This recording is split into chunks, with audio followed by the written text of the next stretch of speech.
Vamos a abrir nuestras Biblias en el libro de Proverbios. Y vamos al capítulo número 22, versículo 6.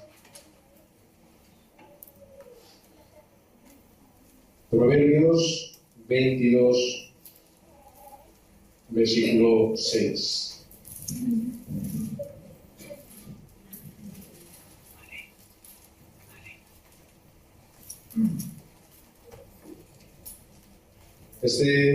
Vamos a leer este versículo todos juntos. Y dice así: instruye al niño en su camino, y aun cuando fuere viejo, no se apartará de él. Entonces, en este momento, lo que podemos ver es que intervienen dos aspectos, que es el presente, instruye ahora, y aun cuando sea viejo, es decir, el futuro. Presente y futuro, es decir, estamos haciendo un juego de palabras con el tiempo, una acción que sobrepasa los años, ¿verdad? Lo que tú hagas ahora va a tener una recompensa en el futuro. Y cuando hablamos de tiempo, vemos que durante estos últimos años ha habido quizá, ¿cómo decirlo?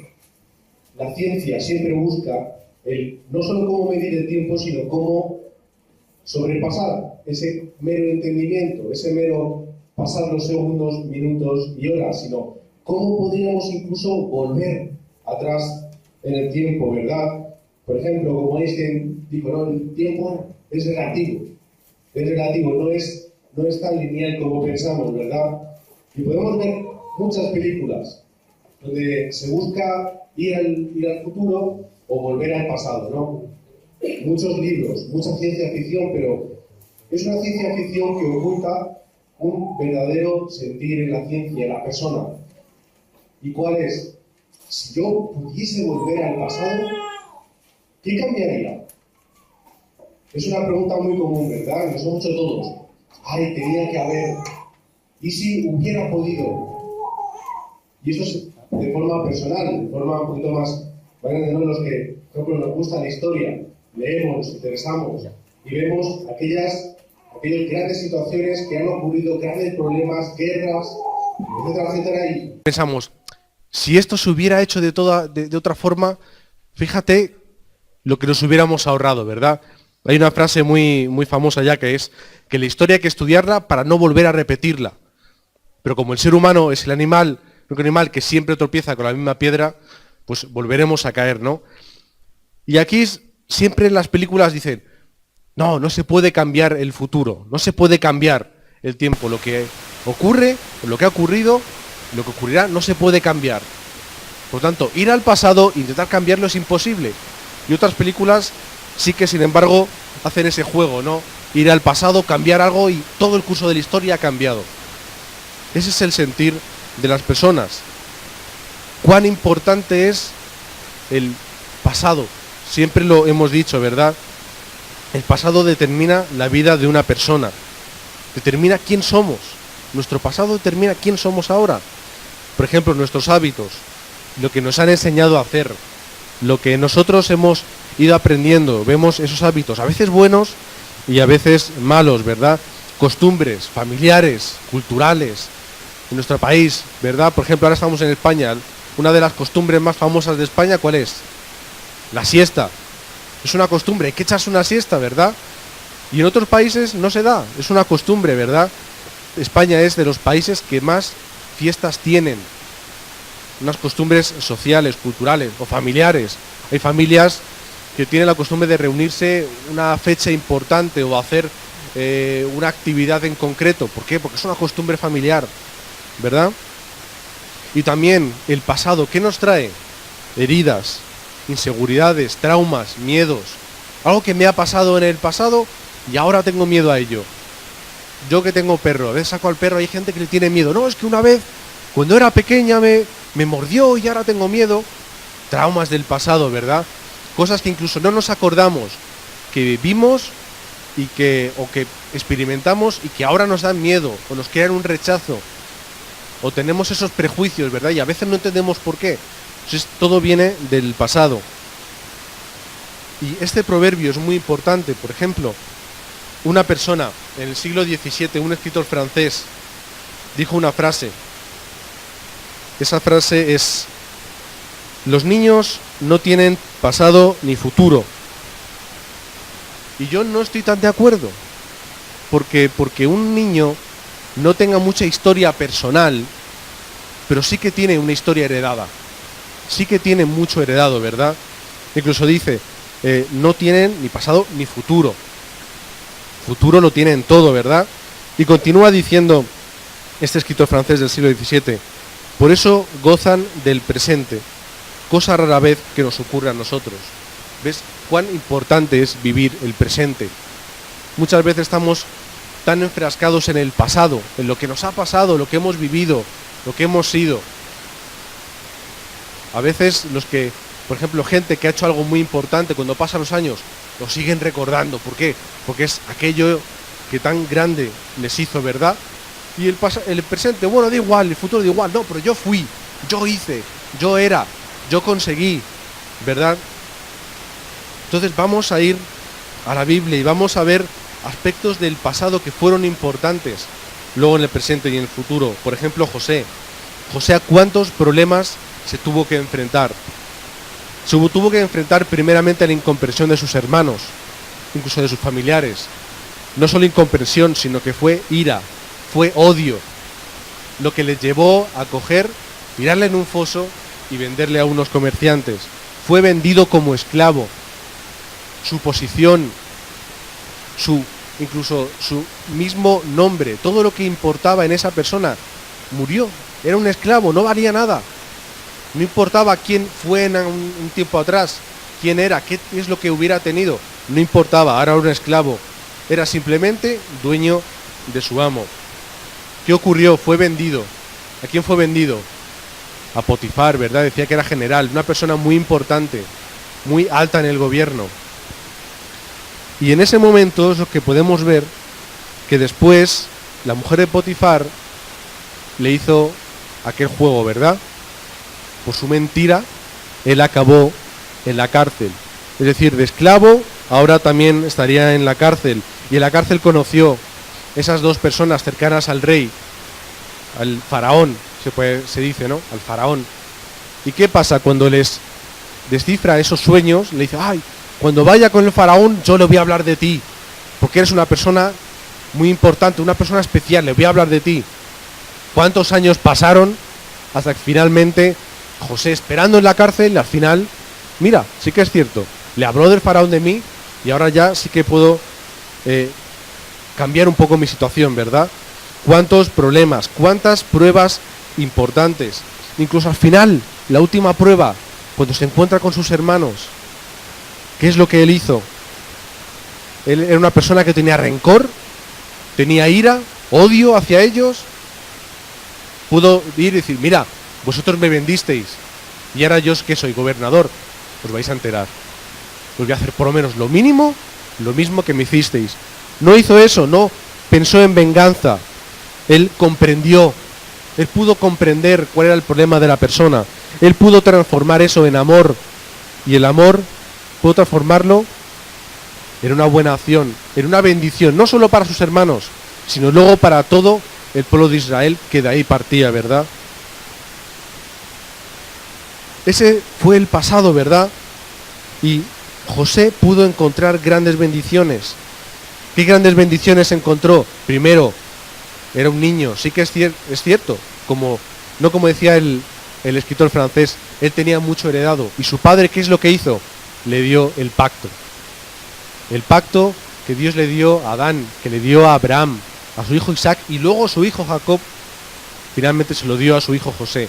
El pacto, tan importante es transmitir el pacto a los remanentes, ¿verdad?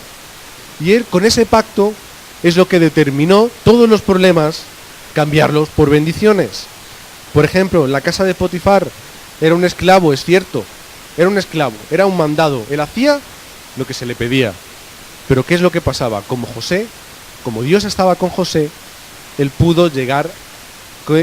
¿Cómo es lo que dice la Biblia, no? Que dirigía la casa de Potifar, la dirigía, la gobernaba, la controlaba, estaba al tanto de todo. Conocería a gente importante, a dirigentes, a políticos, a grandes comerciantes. Los conocería a todos, hablaría con ellos, tenía relación.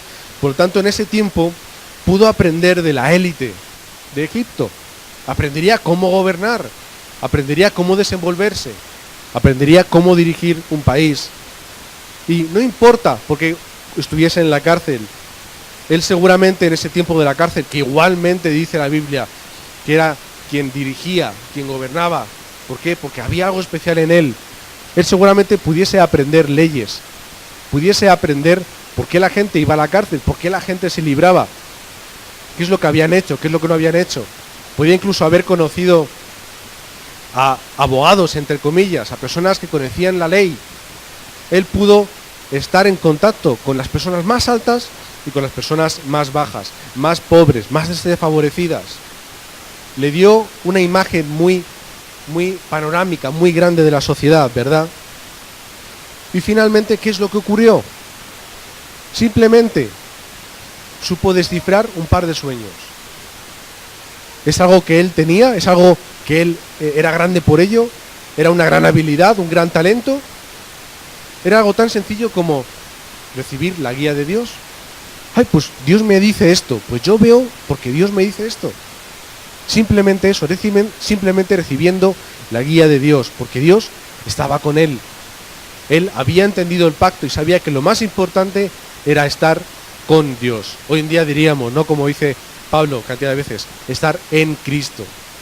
Lo tenía todo y eso es lo que hizo que todos los problemas fueran transformados en bendiciones. Vamos a ver a Moisés. ¿Cuántos problemas tuvo Moisés?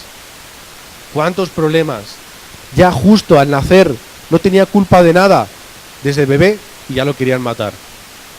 Es que los hebreos son muchos, hay que acabar con ellos. ¿Pero qué es lo que hizo su madre? Lo puso en ese canastillo y lo llevó al agua. La hija del faraón lo adopta y encima, ¿qué es lo que hace la hija del faraón?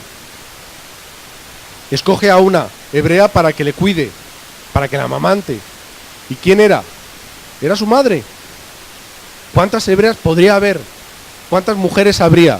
Cientos, miles. Escogió a una y encima era su madre. Su madre seguramente le estaría dando el pacto, le daría, ¿verdad?, lo que hoy llamaríamos el Evangelio. Y llegó a la corte. 40 años pasó criándose en lo más alto de la sociedad egipcia. 40 años. Y nosotros podemos decir, madre mía, 40 años. Toda una madurez. Para que al final, ¿qué ocurra? Tenga que huir. Otro gran problema. Hay que huir al desierto. Hay que caminar. Él no conocería el desierto seguramente. Él estaría viviendo en un palacio. Estaría viviendo como en la zarzuela o en el Palacio Real. ¿Qué iba a conocer del desierto? Nada. Sin embargo, esos otros 40 años, hasta los 80, que él pasó en el desierto, ¿qué es lo que aprendió? A cómo sobrevivir en él, cómo vivir, cómo sacar de la tierra vida. El desierto no es una semejanza a la muerte. Si por ejemplo hoy vemos a los Tuareg o a estas tribus que se mueven por el desierto, ellos viven felices, viven perfectamente, porque han aprendido a sacar del desierto lo que necesitan para vivir. Pues eso es lo que hizo Moisés, aprender a vivir en el desierto. ¿Y por qué 40 años en el desierto para luego volver a Egipto y otra vez enfrentarse al faraón? ¿Por qué? Porque Dios tenía un plan para él. Y mira que él intentó deshacerse de ese plan, ¿verdad? No, pero es que yo soy parco en palabra, yo no puedo hablar bien, me da, pues lo que dirán, me da cosa, no. Si yo soy muy pequeño, ¿cómo voy a hacer eso? Mejor escoge a otro. Hay otros muchos que seguramente serán más grandes, hablarán mejor que yo. Pero Dios dijo, no, ese es tu plan. Ese es tu plan para tu vida. ¿Y cuál fue el plan? Que los 40 años que él pasó en Egipto le ayudaron a aprender cómo dirigir a una nación. Una nación pequeña, es cierto, pero cómo dirigirla. Y esos 40 años en el desierto, cómo dirigirla en el desierto, cómo sobrevivir. Incluso no le hizo mucha falta porque Dios les daba de todo. No tenía que sacar trucos de la chistera. Ya Dios les daba el agua, les daba el maná, les daba comida, todo lo que necesitaban, ¿verdad? Todos esos años que él pasaba en problemas, en situaciones que no comprendía, fueron al final una gran bendición. Todos aquellos aspectos del pasado que quizá ellos no comprendían por qué ocurría. ¿Por qué me ocurre este problema? ¿Por qué yo tuve aquella situación? ¿Por qué yo estaba en tal problema? ¿Por qué? Porque Dios tenía un plan para cada uno de ellos, un plan muy grande, muy importante. Y vamos a ver el presente. Ellos comprendían el presente, pero también ellos comprendían el pasado, perdón, pero tenemos que comprender el presente. No nos quedemos solo en, ay, ¿qué es lo que a mí me ha pasado? ¿Qué es lo que me ha llevado hasta aquí? Ay, pues sí, tal situación hay, pues mira, gloria a Dios por las situaciones, porque hoy puedo estar aquí. Vamos a ver el presente, la importancia del presente. Y eso lo vemos en la iglesia primitiva. Iglesia primitiva, primer siglo, ¿verdad? Lucas escribió el libro de Hechos. Y cuando empieza a escribir el libro de Hechos, le dice, Teófilo, yo que te había escrito en mi anterior libro, y está refiriendo al Evangelio, todo lo que Cristo enseñaba y hacía. ¿Cuál es el primer fundamento? ¿Cuál es lo más importante que aquí Lucas está diciendo? Lo importante es Cristo, lo que Cristo hizo, lo que Cristo dijo. Ese es el fundamento, la importancia de transmitir las palabras y los hechos de Cristo, de predicar a Cristo. No les decía otra cosa, solo Cristo, ¿verdad? Como el primer fundamento de nuestra vida. Y luego podemos ver en el versículo 3 del capítulo 1 de Hechos, si queréis lo podéis ir siguiendo con vuestras Biblias, porque iremos viendo algunos versículos. En el primer capítulo de Hechos, el versículo 3, dice, habían recibido un mensaje de 40 días, ¿verdad? Y decía, apareciéndoseles durante 40 días y hablándoles sobre el reino de Dios. 40 días que Jesús pasó con ese pequeñito grupo, esos 120 que había escogido, ¿verdad? Hablándoles y dándoles el mensaje, es decir, la palabra. Ellos en el presente estaban cogiendo la palabra. ¿Qué es lo que Cristo tiene para mí? ¿Qué es lo que Cristo me dice? ¿Cuál es aquel mensaje? Hoy en día lo decimos, mensaje, la palabra de Dios, que es una promesa, ¿verdad? ¿Y qué promesas es la que ellos recibieron? Recibieron 3 promesas. Esto los remanentes lo tienen que saber porque hoy se lo he estado predicando y lo hemos estado recordando. ¿Qué 3 promesas son las que vieron? No voy a decir que lo digan porque se van a morir de vergüenza. Pues la primera promesa, versículo 5, dice, seréis bautizados por el Espíritu Santo no dentro de muchos días. Primera promesa, el Espíritu Santo, ¿verdad? Segunda promesa, versículo número 8, la primera parte dice, pero recibiréis poder cuando haya venido sobre vosotros el Espíritu Santo. No es solo que el Espíritu Santo venga y bien, ya lo tengo, para mí, lo he guardado en el bolsillo. ¿Qué es lo importante? Que el Espíritu Santo les iba a dar el poder, les iba a dar la autoridad, la capacidad, la fuerza. ¿Para hacer qué? ¿Para hacer qué? ¿Para qué? ¿Para superar simplemente los problemas? No. Vemos la tercera promesa. En la segunda parte del versículo 8 de ese primer capítulo. Dice, me seréis testigos en Jerusalén, en Judea, en Samaria y hasta lo último de la tierra. Es decir, todo eso tenía un fin. Todo eso tenía un fin. ¿Cuál era? Ser testigos hasta lo último de la tierra. ¿Verdad? ¿Para qué yo tengo que ser lleno del Espíritu Santo? ¿Para qué mi vida espiritual tiene que crecer, tiene que hacerse fuerte para poder ser testigo? Y esas 3 promesas se convirtieron en 3 títulos de oración. Estamos contextualizando palabras, ¿verdad? Título de oración, algo muy nuestro, muy particular. Pero era un título de oración. ¿Por qué lo sé? Porque vemos en el versículo 14, ¿qué es lo que dice de ese mismo capítulo? Y estaban todos unánimes y perseveraban en ¿qué? En la oración. Perseveraban en la oración. ¿Qué hicieron? Se fueron, se desperdigaron, vivieron su vida. No, estaban juntos, unánimes. Y además continuamente, dice que perseveraban en la oración. Cogieron la palabra, cogieron la promesa. Una palabra, una promesa. Lo convirtieron en un título de oración. Y orando juntos, en unidad. Además dice que perseveraban. Una acción constante, seguida. Y algo importante en lo que perseverar, ¿verdad? ¿Y qué es lo que pasó? Cuando cogemos la palabra y oramos por ella, ¿qué es lo que sucede? Lo pregunto como a los remanentes, ¿qué es lo que sucede? ¿Que llegan el qué? Las respuestas. Llegan las respuestas. ¿Cuáles son las respuestas? La primera, vemos en el versículo 4 del capítulo 2, y llega el Espíritu Santo. ¿Qué dice? Y fueron todos llenos del Espíritu Santo. La primera promesa ya está respondida. Primera respuesta. Segunda respuesta, el poder. Y en la segunda parte de ese versículo dice, y comenzaron a hablar en otras lenguas, según el Espíritu les daba que hablasen. Algo que nosotros vemos como sobrenatural. Qué extraño, ¿verdad? Algo que podemos ver también místico. Dejemos eso, ¿qué era? Era poder. Ellos pudieron tener el poder para hablar a otras personas. Da igual si eran de un lugar, de otro, de una condición u otra, hombre, mujer, no importaba. Ellos tuvieron el poder, tuvieron la fortaleza de salir a la calle y poder predicar. Por lo tanto, al final vemos como la tercera promesa se cumple. Ellos eran testigos de lo que Cristo había hecho y había dicho. Como dice el versículo 8, Hechos 1:8, y me seréis testigos. Él dice, Cristo, me seréis de mí testigos. Y ellos fueron predicando sobre Cristo. Habían comprendido lo que significaba ser testigo. Porque la fe no puede ser un elemento frío, no puede ser algo tibio en la persona. El Evangelio no puede ser algo inerte dentro de nosotros. No puede ser como un tesoro que yo me guardo y digo, bien, un tesoro lo tengo, lo guardo en el bolsillo y ya está. Cuando una persona se compra un cuadro, quizá nosotros no hayamos hecho eso, no, pero nos compramos un cuadro muy caro, 2.000 euros de cuadro. ¿Qué es lo que hacen? Lo ponen en el lugar más importante de la casa. Y cuando viene alguien, mira el cuadro más bonito. Me ha costado 2.000 euros. A todo el mundo, ¿verdad? Cuando hacemos algo importante, lo publicamos en Facebook, los que uséis mucho Facebook. Yo no lo uso mucho, pero mira dónde he estado, he hecho un viaje. ¿Lo veis todos? ¿Lo veis? He hecho un viaje aquí. O mira lo que he conseguido. O mira, me he graduado, o he conseguido un gran trabajo.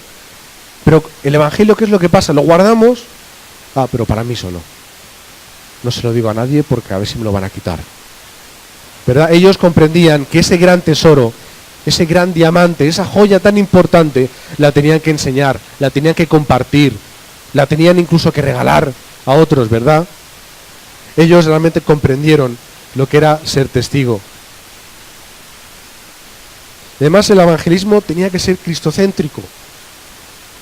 No podía ser pues vamos a hablar sobre Dios y la Biblia y esto y lo otro y tal. No, era algo mucho más sencillo. Evangelizar es muy sencillo. Solo tienes que hablar de Cristo. Además, Pedro predicó ese día sobre Cristo. Dijo en el versículo 22 del capítulo 2, dijo, varones israelitas, oíd estas palabras. Jesús Nazareno, varón aprobado por Dios entre vosotros, con las maravillas, prodigios y señales que Dios hizo entre vosotros por medio de él. Es decir, no iba a hablarles de otra cosa que no era de Cristo. Lo más importante, Cristo. ¿Qué es lo que necesitas saber? Cristo. ¿Cuál es la solución para tu vida? Cristo. ¿Cuál es la solución para la vida de mi prójimo? Cristo. Solamente Cristo era lo que tenía que hacer. Y solamente Cristo es lo que Pedro predicó en ese momento. Entonces, cuando ellos ya habían cogido el presente y en el presente habían disfrutado y disfrutaban de la palabra, disfrutaban de la oración y del evangelismo, es decir, tenían una vida espiritual plena, lo habían cogido con su mano, ¿qué es lo que sucede? Cuando nosotros conquistamos el hoy, el presente, ¿qué es lo que tenemos? ¿Dónde tenemos frutos? En el futuro. Entonces, el futuro es lo que nosotros al final acabaremos conquistando. Depende de cómo vivamos el presente, así será el futuro. Como decíamos del proverbio, ¿verdad? Si tú instruyes a tu hijo o al niño ahora, en el futuro no se apartará del camino, ¿verdad?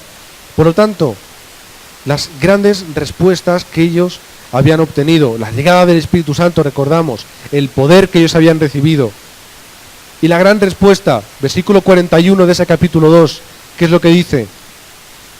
3.000 personas se unieron. 3.000 personas pudieron confesar a Cristo. 3.000. Hoy, como le decía normalmente, digo, si nos ponemos a contar 3.000, nos tiramos de aquí hasta las 2 de la tarde. 3.000. Es decir, una gran respuesta.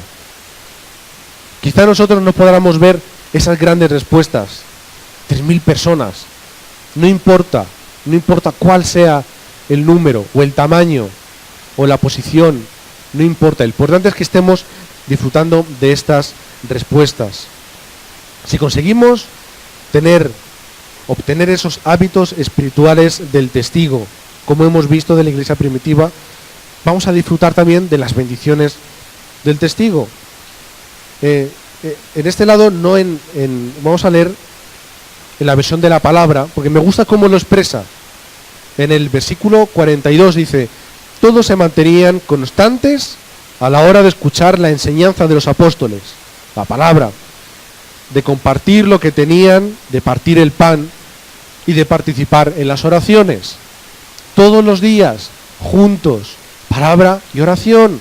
Y en el versículo 46 y 47, en la versión de la palabra también voy a leer porque me gusta cómo lo expresa. Dice: a diario acudían al templo con constancia y en íntima armonía. En familia partían el pan y compartían juntos el alimento con sencillez y alegría de corazón y alegrías sinceras. Alababan a Dios y toda la gente los miraba con simpatía. Todo el pueblo se refiere. Por su parte, el Señor aumentaba cada día el grupo de los que estaban en camino de salvación. Es un marco idílico, ¿verdad?, de la iglesia. Juntos, escuchando el mensaje, orando, compartiendo, todo el mundo los miraba bien, los tenía en alta estima. Y además dice, todos los días añadían a la iglesia o a la comunidad los que iban siendo salvos. ¿Esto qué quiere decir? Que por arte de magia entraban, que por casualidad iban a entrar. Ay, pues mira, yo voy a entrar. Ay, pues mira, yo voy a ser salvo. Ay, pues mira, yo voy a creer en Cristo. ¿Se hacía solo? No. ¿Qué es lo que quiere decir? Que todos los días predicaban el Evangelio y todos los días obtenían las respuestas y los frutos de predicar el Evangelio. Dice, y todos los días llegaban y aumentaban en grupo. ¿Por qué? Porque predicaban todos los días, escuchaban mensaje, oraban y predicaban. Entonces, ¿cuál es el futuro? Respuestas. ¿Cuál es el futuro? Las bendiciones que Dios tiene para nosotros. ¿Dónde? ¿Dónde están las bendiciones? Las mayores bendiciones que estamos viendo. ¿Dónde? En el campo. Las bendiciones en el campo. Sí que digo que también tenían bendiciones en la comunidad, en la iglesia, pero las mayores bendiciones las tenían en el campo. Ahí es donde tenemos nosotros que dirigirnos. Sin embargo, ¿qué es lo que ocurrió poco después? De esto no hemos hablado tanto, ¿verdad? Vamos a ir al capítulo 4 y si queréis también lo podéis seguir un poquito con la lectura. Capítulo 4, versículo 3. ¿Qué es lo que ocurre? Pedro y Juan encarcelados por predicar a Cristo, aunque tuvieron grandes respuestas, pero fueron encarcelados. 4.3. El 4.18 del mismo, estamos todo el rato en Hechos, ¿verdad? 4.18 dice, se les prohíbe bajo amenaza que prediquen el Evangelio. Se les amenaza, no prediquéis a Cristo. Más problemas, más problemas. Capítulo 5, versículo 18. Se les encarcela a los apóstoles. Vaya, ese marco tan idílico ya está pasando, ¿verdad? Ya no es tan así, no es tan bonito, ¿verdad? En ese mismo capítulo 5, versículo 40, los apóstoles son azotados por predicar el Evangelio. Más problema, más problema. ¿Qué pasa en el capítulo 7? Esteban da un gran mensaje en el templo. ¿Qué es lo que ocurre? ¿Qué es lo que ocurre con Esteban? Le matan, le lapidan, le tiran piedras hasta la muerte a Esteban. ¿Más problemas? Más problemas. El versículo 1 del capítulo 8 dice, y Saulo consentía en su muerte, en la muerte de Esteban que ya hemos dicho. Y en aquel día hubo una gran persecución contra la iglesia que estaba en Jerusalén, y todos fueron esparcidos por las tierras de Judea y de Samaria, salvo los apóstoles. Más problemas. Ya no solo sufrían cárcel, se les azotaba, no podían predicar el Evangelio. ¿Qué es lo que ocurría encima? Se les perseguía y tenían que salir de sus casas. Me los imagino todos hablando, oye, mira, han encarcelado a uno, han encarcelado a tal, mira lo que ha pasado, mi familiar, mi amigo, mi hermano. ¿Qué hacemos? Pues coge una mochila y vete, porque nos van a encarcelar o nos van a matar. Esto vivimos algo muy lejano pero similar en Corea. Todos nuestros hermanos de la iglesia peruana que estaban allí de una forma ilegal, ¿cuál era el problema que tenían? Pues que cuando venía la policía y les pedía su carnet o les pedía su carnet de residencia, pues no tenían. ¿Y qué pasaba? Los llevaban a la cárcel de inmigración. Y ahí ellos tenían que pagarse su pasaje para ir de la cárcel a su país. ¿Y qué es lo que a veces ocurría? Una llamada, oye, que han cogido a tal. Otro día, oye, que han cogido a no sé quién. Oye, mira, tenemos que ir a inmigración porque hay una persona y vamos a ir a verla. La han cogido a tal miembro de la iglesia o a tal familiar. Y durante un tiempo que ya no hace mucho, la mayoría de la iglesia que conocíamos acabó volviendo a Perú. Porque la policía los cogía y tenían miedo. ¿Y si van a entrar en casa? ¿Y si vienen a casa? Y nos piden, ¿y qué les vamos a decir? ¿Y qué vamos a hacer? Y mi mujer está aquí, o mis hijos, o tengo aquí tal trabajo, o la iglesia la tengo, ¿qué es lo que ocurre?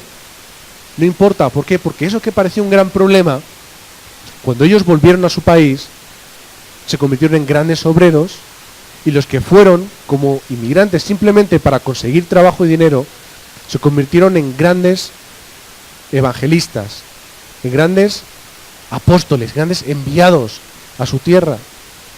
Y volvieron ¿cómo? Pues como obreros, como ancianos, incluso como pastores, para poder continuar la obra. Fijaos qué cambio, qué paradigma, ¿verdad? Qué cambio de situación. Pues eso es lo que les pasó a la iglesia primitiva. Estaban felices, no tenían problemas, todos contentos, pero empezaron una persecución y tuvieron que salir todos. Sin embargo, es curioso lo que hemos leído en el versículo 1, dice, y todos fueron esparcidos por las tierras de Judea y de Samaria. Es curioso, ¿verdad? Porque cuando leemos el versículo 8 del capítulo 1 dice, y me seréis testigos, ¿dónde? En Jerusalén. Ya estaban siendo testigos en Jerusalén. Por lo tanto, ya se había cumplido esa primera ciudad.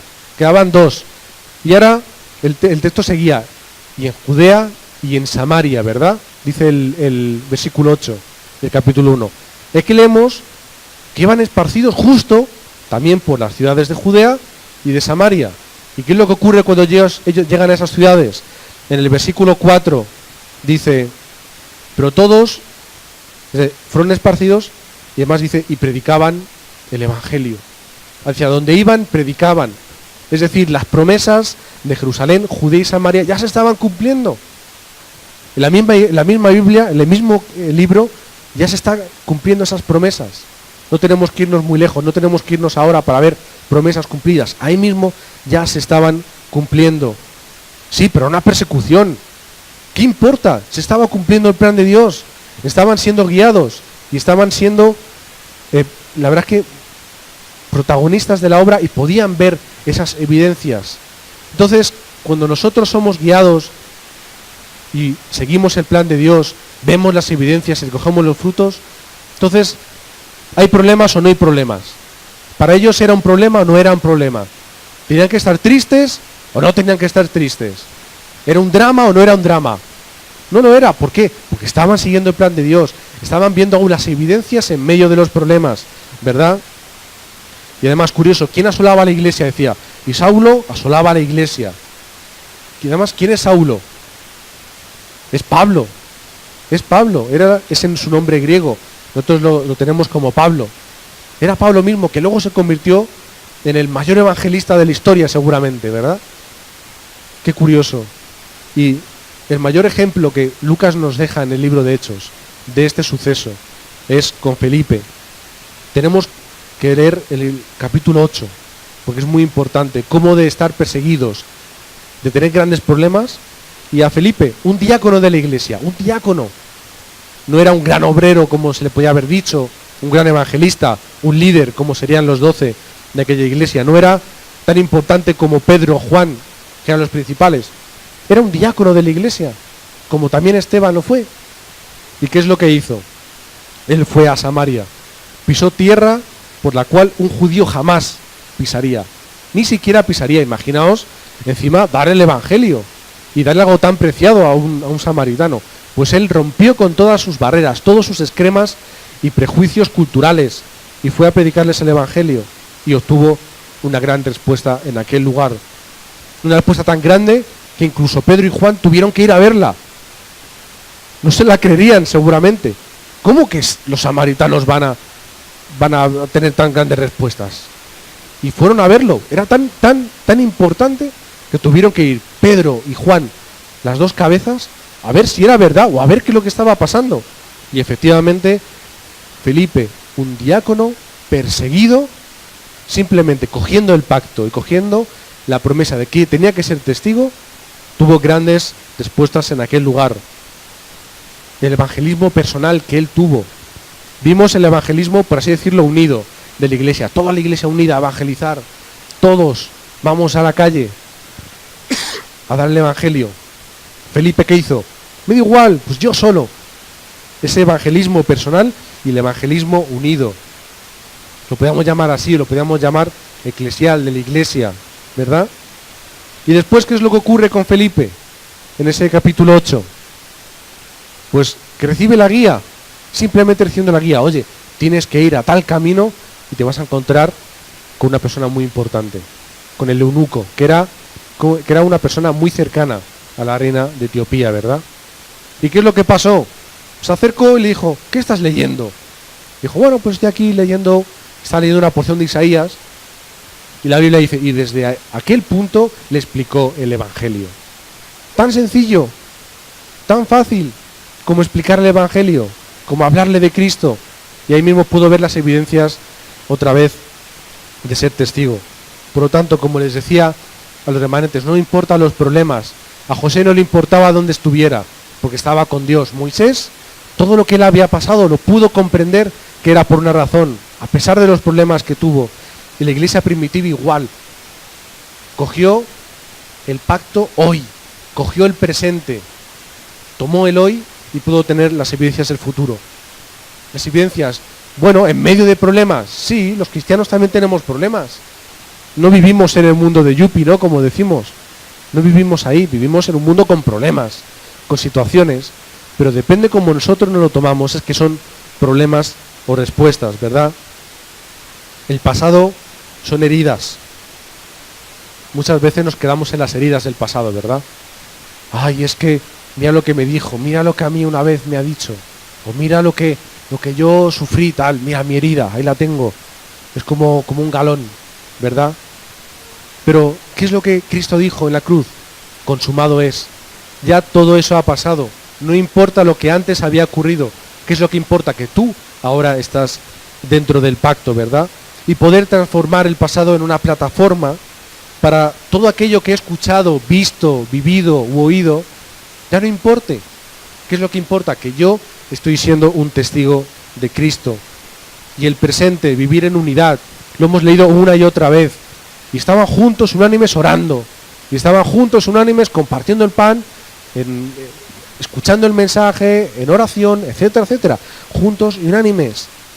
Eso es lo que significa iglesia. La iglesia no es una asociación, no es una ONG, no es una organización, no es algo grande que sí, bueno, ahí está la iglesia.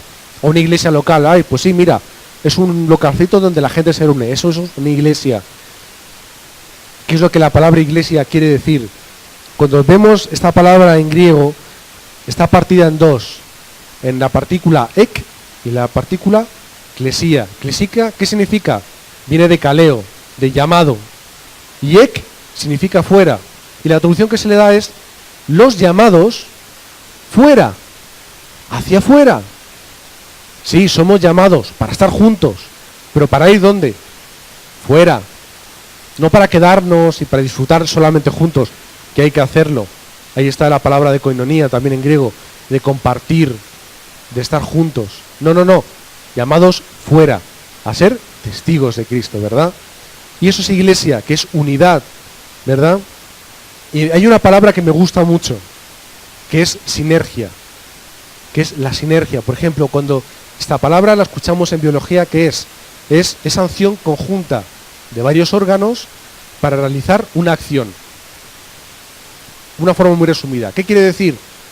Es que nosotros, todos, cada uno de nosotros tenemos que aportar nuestra fuerza, tenemos que hacer nuestra labor para poder conseguir una meta más grande, una meta más importante. No es algo individual que yo hago para mí o simplemente yo solo. Es algo que todos y cada uno de nosotros, nadie está exento de poder trabajar, como dice, de poder cumplir una acción conjunta para poder realizar una meta mucho mayor, mucho más importante, ¿verdad? El futuro. ¿Dónde está el futuro? Como leímos antes.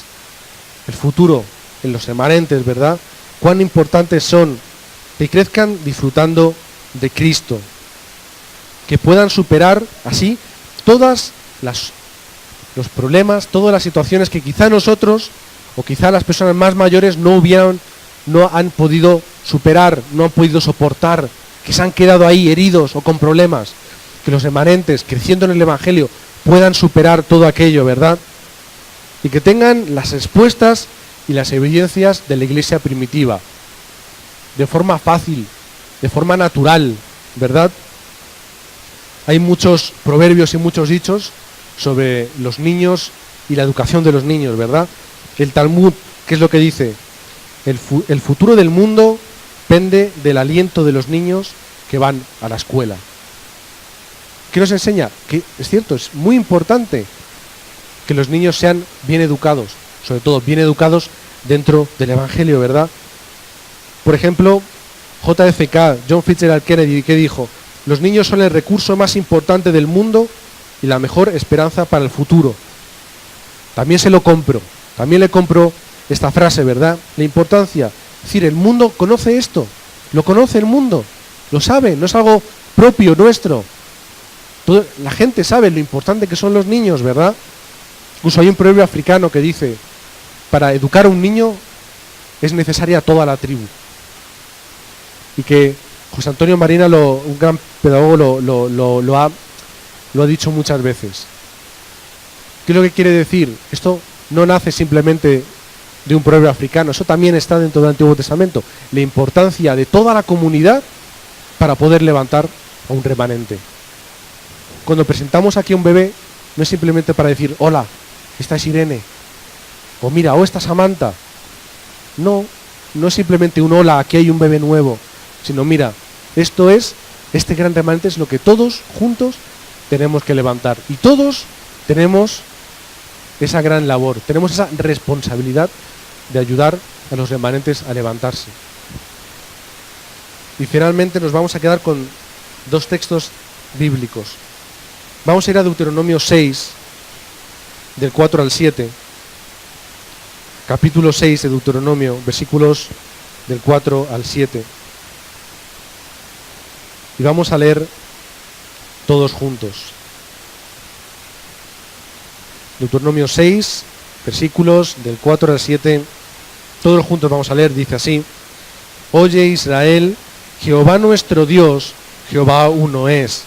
Y amarás a Jehová tu Dios de todo tu corazón, de toda tu alma y con todas tus fuerzas. Y estas palabras que yo te mando hoy estarán sobre tu corazón y las repetirás a tus hijos y hablarás de ellas estando en casa y andando por el camino y al acostarte y cuando te levantes. Y como hemos leído al principio, instruye al niño en su camino y aun cuando fuere viejo no se apartará de él. Vamos a orar. Señor, te queremos dar gracias porque tú nos has hecho comprender nuestro pasado. Le has dado un sentido porque hoy, Señor, en este día, en este presente, es que nosotros tenemos que conquistarlo. Tenemos que dar nuestra vida, Señor, para ser esos testigos y cogiendo la palabra, disfrutando de la oración y viviendo por el evangelismo, es que podamos coger esas grandes evidencias, esos frutos y respuestas en el futuro, Señor. Oramos en nombre de Cristo Jesús. Amén.